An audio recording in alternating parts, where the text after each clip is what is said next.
میں سہارنپور سے بول رہا ہوں جی بولیے. حضرت. میں دو دو مرکز ہو رہے ہیں تو میں اس بارے میں جاننا چاہتا ہوں کیا جاننا چاہتے ہیں؟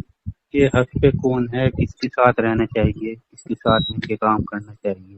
یہ تو فیصلہ علماء اکرام کریں گے جو دین کے زیادہ جانکار ہیں. اچھا اچھا، مجھے آپ کا نمبر ملا تھا ہاں ایک ٹھیک ہے، ہم سے. اس کو بتا دیتے ہیں. اب علماء نے کس کو کیا کہا دیکھیے، آپ شورا سے کیجئے، امارت سے کیجئے، یہ تو تنظیمی امور کا معاملہ ہے. جی بھئی کوئی ایک مدرسہ یا کوئی چیز چلانا ہے، کوئی یہ جانتا ہے کہ اس کو 7 آدمی 10 آدمی مل کے قاعدے سے چلا سکتے ہیں، وہ اس کو جی پسند کرے. کوئی آدمی یہ چاہے کہ ایک ہی آدمی چلا سکتا ہے، وہ اس کو پسند کرے. معاملہ یہ نہیں، معاملہ یہ ہے کہ کس کی بات شریعت کے مطابق ہے اور کس کی بات شریعت کے خلاف ہے. جی بالکل. آپ کا نام کیا ہے؟ محمد انظر خان. اچھا، سہارنپور سے. تو اب جی اس میں دیکھیے کس کی بات شریعت کے مطابق ہے، کس کی بات شریعت کے خلاف ہے. شریعت کے مطابق تو یہ دارالعلوم کی ہے. دارالعلوم دیوبند نے کس کو کیا کیا؟ دارالعلوم دیوبند نے مولانا صاحب کے متعلق کہا ہے کہ یہ جی گمراہی کے راستے پہ چل رہے ہیں. اچھا اچھا. انبیاء کی شان میں گستاخی کرتے ہیں، صحابہ کی شان میں گستاخی کرتے ہیں، قرآن کی تفسیر بالرائے کرتے ہیں اور حدیثیں غلط بیان کرتے ہیں. اچھا، تو اس کی بات کی کچھ دلیل ہے کچھ تاکہ. دارالعلوم کا فتویٰ ہے، موقف ہے. اچھا اچھا. دارالعلوم نے ساری چیزیں، دارالعلوم کو پوری دنیا کے علماء نے مل کے خط لکھا کہ مولانا صاحب کی بات شریعت کے خلاف چل رہی ہے، ہم لوگ خط لکھ رہے ہیں، وہ جواب نہیں دے رہے. اچھا اچھا. آپ چونکہ ہندوستان میں ہو اور آپ ان کی باتوں کو دیکھو کہ کہیں شریعت کہیں امت کو گمراہی کی طرف تو نہیں لے جا رہے ہیں. جی جی تو دارالعلوم نے ان کی آڈیو، ان کی ویڈیو، ان کی ساری چیزیں دیکھی اور واقعی اس میں دیکھا کہ شریعت کے خلاف یہ بات کر رہے ہیں. جی. تب جیسے کہ دارالعلوم نے لکھا اپنی فتوی میں، جو مولانا قرآن کی تعلیم سے اجرت لیتا اس سے پہلے زناکار مرد جنت میں جائے گا. تو جتنے مولوی لوگ اسکول میں پڑھاتے ہیں، پیسہ لیتے ہیں نا، جی جی. تو سب جہنم میں جائیں گے. نہیں ہاں؟ نہیں، یہ تو غلط کہا. یہ ان کے فتوی میں لکھا ہے. جو فوٹو والا موبائل جیب میں رکھ کے نماز پڑھتا اس کی نماز نہیں ہوگی. تو امت کا 99% طبقہ تو جیب میں رکھ کے نماز پڑھتا ہے. بالکل. جی جی. تو سب کی بالکل. نماز، جو قرآن بغیر سمجھے پڑھے گا اس کو ترک واجب کا گناہ ہوگا. تو ہم لوگ تو قرآن کی عربی بات جانتے نہیں ہیں. جی نہیں. تو ہم لوگ اگر قرآن بھی پڑھ رہے ہیں تو گناہ مول رہے ہیں. نہیں. تو اس قسم کی ویسے کہ مولانا صاحب کہتے ہیں اللہ کے ہاتھ میں ہدایت نہیں ہے. کس کے ہاتھ میں ہدایت ہے؟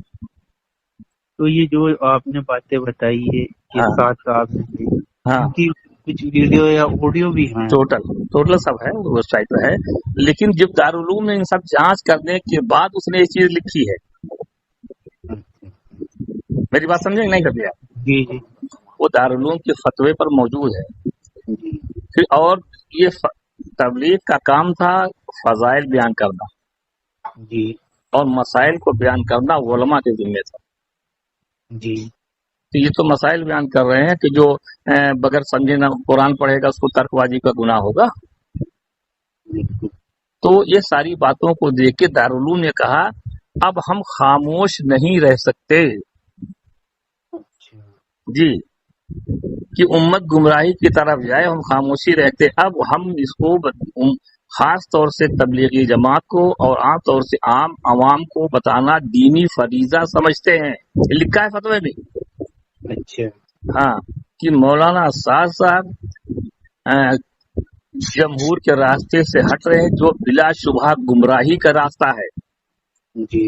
اور جو تبلیغی جماعت میں خاص لوگ ہیں، سمجھدار ہیں، ان کے ذمے بھی ضروری ہے کہ مولانا صاحب پر قدم لگائیں، ورنہ تبلیغی جماعت کا ایک بہت بڑا طبقہ فرقے ضالہ میں تبدیل ہو جائے.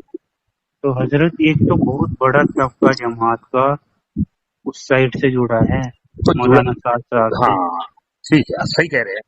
تو ہمارا کام بتا دینا، بہت سارا طبقہ احمد رضا بریلوی سے بھی جڑا جی.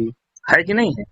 جی ہم کو یہ نہیں دیکھنا کون کدھر، یہ ہم کو یہ دیکھنا ہے قرآن حدیث کے مطابق کون عمل کر رہا ہے، اقلیت اکثریت نہیں دیکھنا۔ اور دھیرے دھیرے لوگ چھوڑ رہے، جیسے بنگلہ دیش میں ان پہ پابندی ہو گئی، ملیشیا میں پابندی ہو گئی، پاکستان میں پابندی ہو گئی، جی ہے کہ نہیں ہے؟ جی تو ہم تو اللہ اور رسول کے اتباع کرنے والے ہیں، نہ سورہ نہ ہمارا، بالکل سمجھ گئے آپ؟ جی کیونکہ مولانا سعد صاحب کے بارے میں دارالعلوم کا یہ فتویٰ ہے، اور اس فتوے کی حمایت مولانا سعد صاحب کے سسر مولانا سلمان مظاہری نے بھی کیا ہے، اور دنیا کے بیشتر مدارس نے کیا ہے۔ تو ہم کو کس کا ساتھ دینا ہے، اب آپ سے پوچھ رہا ہوں، میں سمجھدار آدمی۔ تو ہم تو تو ہم شاید تو قرآن اور حدیث کو کہیں اور بتا جی، دیتے ہیں۔ یہ علماء کا کام ہے، کسی کی بات اگر قرآن حدیث کے خلاف جائے، چاہے وہ مولوی ابراہیم ہو چاہے مولوی ارشد مدنی ہو، جی تو وہ علماء بتائیں گے بھائی ان کی بات غلط جا رہی ہے قرآن حدیث کے، تبھی تو دین کی حفاظت ہوگی۔ اب مولانا صاحب کے بارے میں دارالعلوم، مظاہر علوم، ندوہ شاہی جتنے بھی مدارس ہیں، انہوں نے کہا ان کی بات قرآن حدیث کے خلاف جا رہی ہے۔ تو اب اس کے باوجود ہم ایسے آدمی کی حمایت کریں جو ہماری نبی کی شان میں گستاخی کر رہا ہو، تو انصاف سے بتائیے تو کیا ایسے آدمی کی حمایت کی جائے یا نہ کی جائے؟ جی، لیکن حضرت جو ان کے ساتھ لگے ہیں وہ تو زیادہ تر میں نے دیکھا کہ مطلب ان پڑھ ٹائپ کے لوگ ان ہیں، پڑھ ٹائپ نہیں ان ہے، سے کچھ بات کی جائے تو وہ تو بس یہ کہتے ہیں کہ نہیں ہم تو جو پرانا کام چل رہا ہے نا ہم تو انہیں کے ساتھ ہیں۔ ان سے کہتے تو پرانے انہیں کیسے سمجھایا جائے؟ ان سے وہ پوچھیے کہ پرانا کام کے دارالعلوم میں لکھا ہے کہ پرانا جو تبلیغ تھی اس کے خلاف الگ تبلیغ کر رہے ہیں، دارالعلوم کے فتوے میں لکھا ہے۔ اب وہ تو فتویٰ کو بھی نہیں مانتے۔ تو جو فتویٰ کو نہیں مانتے، قرآن کو نہیں مانتے، حدیث کو نہیں مانتے، تو اس کا کیا علاج ہوا بتائیے؟ وہ تو ایسے ہو رہے ہیں جیسے بس یہ بدعتی ہوتے ہیں نا۔ ان سے زیادہ خطرناک ہے۔ جی ہم آپ سے پوچھ رہے ہیں جو فتوے کو نہیں مانتے، قرآن کی بات کو نہیں مانتے، حدیث کو نہیں مانتے، تو یہ اہل سنت والجماعت سے ہٹ کے ایک الگ فرقہ بن گیا کہ نہیں بن گیا؟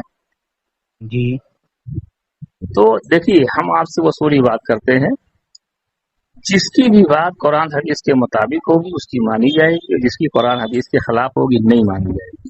بے شک اور یہ لوگ ہیں ان بھگت، قرآن کچھ بھی کہے، حدیث کچھ بھی کہے، اس کو نہیں مانیں گے، صرف مولوی صاحب کو مانیں گے۔ بالکل غلط کہہ رہا ہوں میں؟ جی ایسا ہی ہو رہا ہے۔ ایسا ہے نا؟ جی تو اب یہ طبقہ، یہ فرقہ ایک گمراہ فرقہ ہو گیا، جس کو دارالعلوم نے کہا۔ اچھا بات سمجھ میں آ گئی آپ کو؟ جی جی آ رہی۔ اب آپ کی مرضی ہے کس کے ساتھ کام کرو، ہم اس میں کچھ نہیں کہتے، میں نے ایک اصولی بات بتا دی ہے، جو آدمی اللہ رسول کی شان میں گستاخی کرے اس کے ساتھ رہو گے، یا جو آدمی اللہ رسول کی بات کرے اس کے ساتھ رہو گے، یہ آپ کے اوپر ہے۔ جی میں تو ٹھیک ساتھ رہوں گا اللہ رسول کی جو بات بس، کرتے ہیں، اور ہمیشہ لیکن حضرت میں تو بولو اس مسجد میں بولو، اکیلا ہوں، باقی سب وہی لوگ ہیں۔ کوئی بات نہیں، اکیلے رہیے، آپ محنت کیجیے، مدد اللہ کی آئے گی۔ نبی بھی اکیلے تھے، مولانا الیاس صاحب بھی اکیلے تھے، اکیلے کام کیا ہے۔ جو ہم حق بات میں پر کچھ رہیں گے، بولتا ہوں کام تو کریں گے، اللہ کی مدد آئے گی۔ ہم اکیلے رہیں گے، قرآن حدیث کے ساتھ رہیں گے، انشاءاللہ۔ ٹھیک ہے نا؟ اور جی کوئی آدمی اگر ان میں کوئی بات کرنا چاہتا ہے تو آپ بات نہ کرو، میرا نمبر آپ نے نکال لیا، نوٹ کر لو، کہتے ہیں ان سے بات کر لو، ٹھیک ہے ٹھیک ہے نا؟ انشاءاللہ۔ ہاں انشاءاللہ، ٹھیک ہے، دعا کیجیے۔